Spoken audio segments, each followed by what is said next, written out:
ओम नमः शिवाय, जय महाकाल। अगर आपका पूरा जीवन कष्ट में बीत रहा है ना, तो ये 5 महा उपाय आज आपको बताऊंगा। पूज्य गुरु जी की कथा से सुन के बहुत अच्छे से आपको समझाने की मैं पूरी कोशिश करूंगा। जो पहला उपाय होगा आज की वीडियो का, वो है कर्ज मुक्ति। बहुत लोग परेशान रहते हैं, उनका कर्जा बढ़ता ही जा रहा है। दूसरे उपाय की बात करेंगे, अगर आपके यहाँ धन संपदा की बहुत कमी है उसके लिए।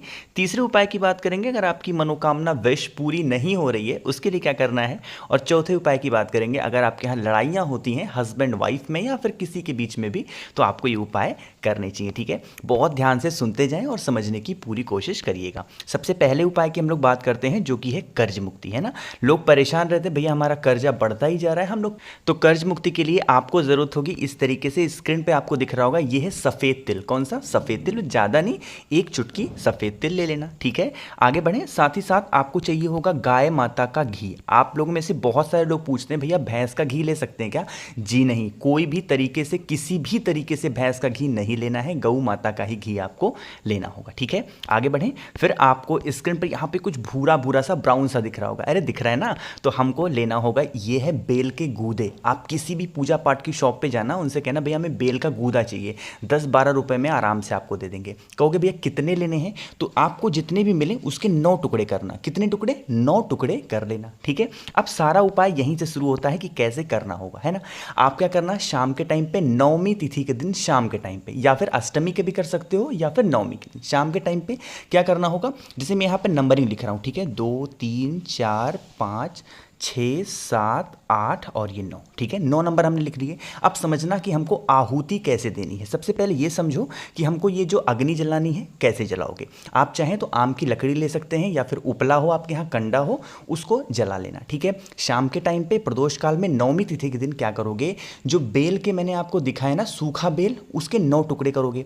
पहला टुकड़ा आपको डालना होगा घी में डुबा करके, सादा नहीं डालना, घी में डुबा करके आपको श्री शिवाय नमस्तुभ्यम का स्मरण करते हुए डाल देना। ठीक है, दूसरा करोगे इसी तरीके से, दूसरा भी डालोगे, घी में डुबाना, श्री शिवाय नमस्तुभ्यम का स्मरण करके। तीसरा भी इसी तरीके से, चौथा भी इसी तरीके से, पांचवा भी इसी तरीके से, छठवां, सातवां और आठवां भी इसी तरीके से बेल के गूदे को आप घी में डुबा करके और अग्नि में प्रज्वलित करना। ठीक है, डाल दिया। अब देखो, ये जो 9वां आपके सामने बचा हुआ, कलर चेंज कर लूँ, ये जो 9वां आपके सामने बचा हुआ है, जो बेल का गूदा आपने लिया है, अब इस 9वें गूदे में आपको क्या करना होगा, जो मैंने सफ़ेद तिल दिखाया ना एक चुटकी, उस एक चुटकी सफ़ेद तिल को लेना और इसमें आपको अच्छे तरीके से घी को, जितना बचा हुआ घी है, इस 9वें गूदे में लगा लेना। और उसके बाद आपको माता पार्वती, किसका नाम, माता पार्वती, भोले शंकर, दोनों का नाम साथ में लेकर के आपको 9वीं आहुति डालनी है। साथ ही साथ आपको क्या करना होगा, उस व्यक्ति का नाम लेना होगा जो व्यक्ति आपका पैसा वापस नहीं कर रहा है, लेकर के भग गया है। और आपको कुछ भी नहीं करना, उस व्यक्ति का नाम ले लेना, प्रार्थना करना कि मेरा ये व्यक्ति है, ये मेरा पैसा लेके भाग गया है, वापस नहीं कर रहा, हम फोन करते हैं फोन नहीं उठाता, जैसे आपको कामना करनी हो कामना करके महादेव और माता पार्वती के नाम से 9वां गूदा सफेद तिल और घी मिला करके आप आहुति दे देना। बस इतना ही सिर्फ काम कर लेना, आपका जो भी कर्जा होगा ना धीरे धीरे करके उतर जाएगा। कोई पैसा लेके भग गया है तो वो भी आपको पैसा वापस कर देगा। ठीक है, तो हमने पहले उपाय की बात कर ली, जो कि थी कर्ज मुक्ति। अब हम लोग दूसरे उपाय की बात करते हैं। अगर आपके यहाँ धन संपदा बहुत कम है ना, लोग परेशान रहते हैं, भैया हमारे यहाँ पैसे आते नहीं है, उसके लिए क्या करें। देखो, दूसरे उपाय में क्या करना होगा, स्क्रीन पर आपको दाल के बहुत सारे दाने दिख रहे हैं, अरे दिख रहे हैं, देखो कल है नवमी तिथि, साथ ही साथ कल गुरुवार का दिन भी पड़ रहा है, तो ये आपको चने के दाल लेने हैं, ज़्यादा नहीं, बस आपको एक चुटकी या फिर एक चम्मच चने की दाल लेना। इस तरीके से तांबे का लोटा लेना, इस तांबे के लोटे में आप अपने घर से जल भरोगे। ठीक है, जल भरना, जल भरने के बाद जो आपने एक चम्मच चने की दाल ली है ना, आपको इसमें डाल देना है। उसके बाद आपको क्या करना है, गुरुवार के दिन सुबह के टाइम पे आप जब भगवान सूर्य को अर्घ देंगे है, जो भी व्यक्ति गुरुवार के दिन चने की दाल को लोटे में डाल करके और उसके बाद भगवान सूर्य को अर्घ देता है, उसकी सारी मनोकामनाएं जो सूर्य भगवान होते हैं ना, पूरी जरूर करते हैं। आप ये मत देखना कि नवमी तिथि है, अष्टमी तिथि है, क्या है, ये सब कुछ भी देखने की जरूरत नहीं है। बस वो दिन होना चाहिए गुरुवार का दिन, चने की दाल को आपको भगवान सूर्य को अर्घ देना हो। अब यहीं पर मैं आपको दूसरा उपाय भी धन संपदा का बता दे रहा हूं, ठीक है। स्क्रीन पर आपको दिख रहा होगा यहां पर पीला एक रुमाल है ना, कोई जरूरी नहीं कि आप पीला रुमाल ही लें, कोई सा भी पीला चीज आप ले सकते हैं, उसकी कोई दिक्कत नहीं। पीली चुनरी ले लें, पीला कपड़ा ले लें, पीला कुछ भी लें, लेकिन वो पीला होना चाहिए ना। जो भी व्यक्ति गुरुवार के दिन कोई भी पीली सामग्री किसी ब्राह्मण को दान दे देता है, मंदिर में जाके, कहीं और नहीं, मंदिर में जहां पर ब्राह्मण बैठे हुए हों उनको ले जाकर के कुछ दक्षिणा 5-10 रुपए दे करके आपको वहां पर दे देता है, उसके घर में कभी भी धन संपदा की कमी नहीं होती। ये रहा हमारा दूसरा उपाय जो कि था धन संपदा के लिए, है ना। बहुत ही सुंदर सा उपाय था। अब हम लोग आगे बढ़ते हैं अपने तीसरे उपाय की तरफ जो कि है हाँ मनोकामना पूर्ति के लिए, है ना। इतने लोगों के मैसेज है, सबसे ज्यादा मैसेज पता किसके आते हैं? मनोकामना पूर्ति के लिए। हम लोग भैया बहुत कोशिश कर रहे हैं, विश पूरी नहीं हो रही है, ठीक है। देखो क्या करना है, लेकिन उससे पहले आप वीडियो को लाइक कर दें, आवाज जो भी लोग पहली बार सुन रहे हैं चैनल को सब्सक्राइब जरूर करिएगा, ठीक है। देखो यहाँ पर जो बताने जा रहा हूँ ना, इस चीज को ध्यान से सुनना, इसमें क्रम की बहुत ज्यादा जरूरत पड़ेगी, ठीक। स्क्रीन पर आपको दिख रहा होगा तांबे का लोटा। इस तांबे के लोटे में हमेशा की तरह बताऊंगा कि आपको अपने घर से जल भरना, ठीक है। अपने घर से जल भरा और ले गए, आपको महादेव के शिवलिंग के पास जाना, ठीक है। पहुंच गए, सुबह जाना चाहो सुबह जाओ, शाम को जाना चाहो शाम को चले जाओ। देखो अब उस जल का जो अपने तांबे का लोटा लिया ना, उस जल को महादेव के शिवलिंग के ऊपर समर्पित करना है। कहां पे समर्पित करोगे, कैसे समर्पित करोगे, समझो। सबसे पहले क्रम समझना। सबसे पहले आपको भगवान गणेश के स्थान पर थोड़ा सा जल, ज्यादा नहीं, पूरा चढ़ाना ही नहीं है, बहुत ही थोड़ा सा भगवान गणेश के स्थान पर समर्पित करोगे, ठीक है, अपनी मनोकामना को कहते हुए। दूसरा आपको समर्पित करना होगा भगवान कार्तिक के स्थान पर, उसी कलश से समर्पित करना, किसके नाम लेके? आपको श्री शिवाय नमस्तुभ्यम का स्मरण करके।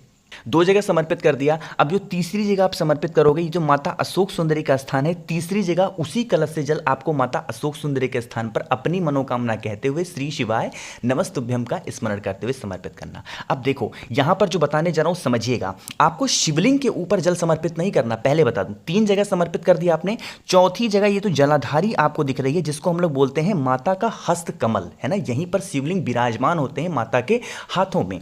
आपको यहीं पर चौथी बार जल, थोड़ा सा, पूरा नहीं चढ़ाना है, थोड़ा सा जल यहां पर आपको चढ़ाना होगा श्री शिवाय नमस्तुभ्यम का स्मरण करते हुए, ठीक है। 4 जगह जल आपने समर्पित कर दिए। अब आपको महादेव के शिवलिंग के ऊपर इस उपाय में जल समर्पित नहीं करना है, ठीक है। अब आपके कलश में जितना भी जल बचा हुआ है, उस जल को शिवलिंग के पास में या फिर महादेव के मंदिर के पास में या फिर कहीं पर भी बेल का पेड़ आपको दिख जाए, आपको अपनी मनोकामना कहते हुए श्री शिवाय नमस्तुभ्यम का स्मरण करते हुए बाकी का बचा हुआ जल बेल पेड़ की जड़ में आपको समर्पित करना होगा।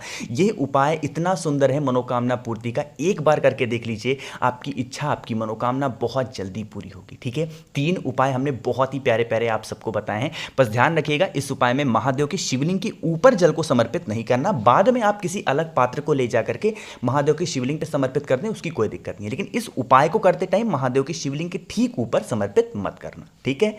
समझ में आई सारी चीजें?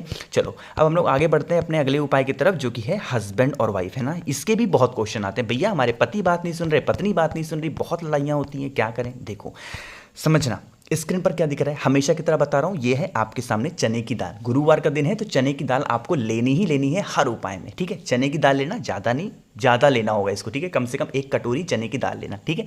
अब इस 1 कटोरी चने की दाल साथ साथ एक बड़ा सा गुड़, छोटा सा टुकड़ा नहीं चाहिए इस उपाय में, आपको एक बड़ा सा गुड़ लेना होगा, ठीक है। बड़ा सा गुड़ ले लिया और उसके बाद उस चने की दाल के ऊपर, नीचे नहीं, चने की दाल के ऊपर गुड़ को लेकर के जो भी व्यक्ति किसी भी गौ माता को, आपके घर के आसपास आती हो गौ माता या फिर किसी गौशाला में हो, वो वहां पर ले जाकर के जो भी व्यक्ति चने की दाल के साथ गुड़ को खिला देता है, उसके घर में कभी भी क्लेश नहीं होता, कभी भी लड़ाई झगड़े का माहौल बिल्कुल भी नहीं होता, हमेशा उनके घर में शांति बनी रहती है। लेकिन इस काम को आप गुरुवार के दिन ही करेंगे, 2 से 4 गुरुवार करके देख लीजिए, फर्क आपके सामने खुद होगा। लेकिन थोड़ा सा सच्चे भाव से करना, सच्ची श्रद्धा से करना।